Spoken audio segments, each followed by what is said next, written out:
2023년 하반기에도 정부는 협의체에서 의사 증원 필요성을 강조하며 여론조사 결과 89% 국민이 증원에 찬성한다는 자료까지 들며 의료계를 설득하려 했습니다. 반면 의협은 과학적이고 객관적인 적정 의사수 산출 근거 마련, 필수 의료 진입 유인책, 의료사고 부담 완화, 보상체계 개선 등이 먼저라는 입장을 고수하며 성급한 증원 논의를 반대했습니다.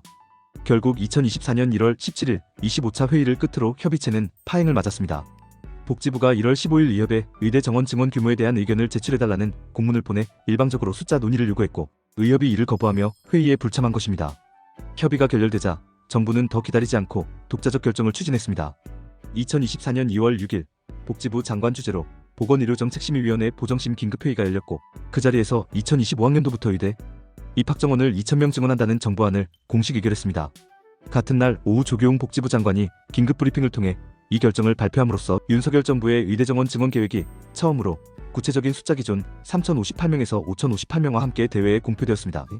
이는 2006년 이후 19년 만에 처음으로 의대 정원을 늘리는 결정으로 사실상 정부가 의료계 합의 없이 정책을 강행한 것이었습니다. 이후 교육부도 대학별 정원 배정 작업에 착수하여 각 의대가 수용 가능한 추가 학생 인원을 조사하고 배정하는 의대 정원 배정위원회를 운영했습니다. 이 과정에서 일부 대학 특히 지방 국립대 의대의 대폭 증원 인원이 할당되기도 했는데 대학별 교육 여건을 고려하지 않은 배정에 대한 의문과 불만이 제기되기도 했습니다. 윤석열 대통령과 정부 핵심 인사들은 정책 발표 후에도 2,000명 증원안은 철회 없다는 단호한 입장을 거듭 밝혔습니다. 대통령은 2024년 2월 중순 의료계 반발이 시작된 후에도 증원 규모 조정 여지는 없다, 점진적 증원 같은 우회책도 없다고 못 박았습니다. 11월 7일 대통령의 대국민 담화에서도 2025년도 의대 정원 증원 번복은 없다고 공개, 천명하여 첫해 증원 추진을 기정사실화했습니다.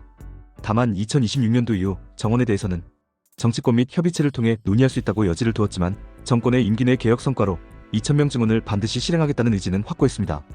이처럼 정책 추진 과정은 초기 협의 결렬 정부 일방 결정으로 전개되었고 보건복지부의 주도 하에 교육부와 합동으로 실행 방안이 마련되는 식으로 진행되었습니다. 3. 의료계 및 의대생의 반발과 갈등. 정부의 일방적인 발표 직후부터 의료계 전반에서 거센 반발이 일어났습니다. 대한의사협회와 각 전문과목 학회들은 곧바로 성명을 내 졸속 증원 정책 강행을 강력 저지하겠다, 준비 안 된 의대 증원은 의료체계 붕괴 등의 입장을 표명했습니다. 특히 젊은 의사들을 중심으로 극단적인 집단 행동이 현실화되었는데 전공의 레지던트들과 의대생들이 집단으로 의료 현장을 이탈하는 초유의 사태가 벌어진 것입니다.